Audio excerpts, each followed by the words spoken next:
Баршаңызға қайырлы күн. Бүгін мен сіздерге өте дәмді, жұмсақ, бауырдан жасалынатын рулеттің рецептісін ұсынбақшымын.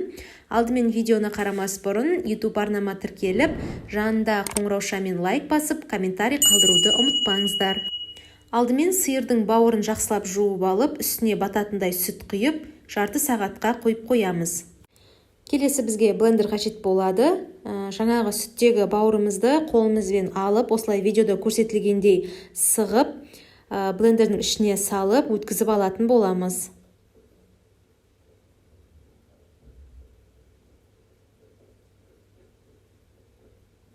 Содан соң бауырды блендерден шыны ыдысқа құйып алып, үстіне 2 жұмыртқа, 2 ас қасық ертілген сары май және де татымына қарай 1 шай қасық тұз салып, әрмен қарай блендермен араластыратын боламыз.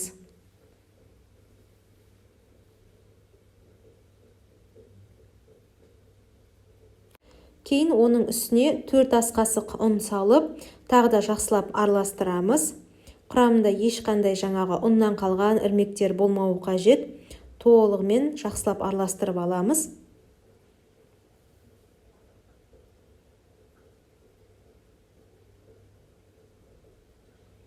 Противенге пергамент қағазын төсеп, кесшінің көмегімен үстіне сары майымызды жағып шығамыз.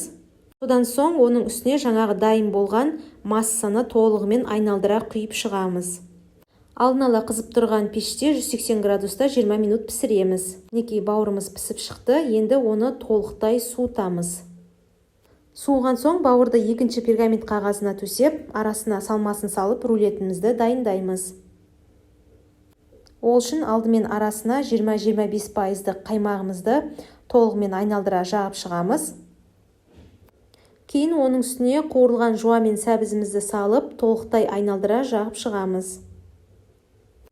Мінекей енді видеода көрсетілгендей осылай нығыздап орап шығасыздар.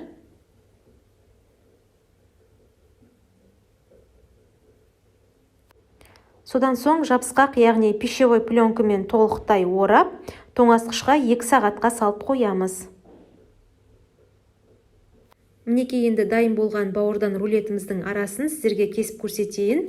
Тоңазытқышқа салу себебіміз арасындағы салмасы толығымен сіңіп, бастапқы кездегі жұмсақ массасы толығымен қатайып, тураған кезде мүлдем үгітілмейді. Мінекей қараңыздар, қандай әдемі болып кесіліп жатыр.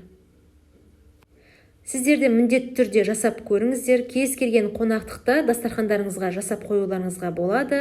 Астарыңыз дәмді болсын.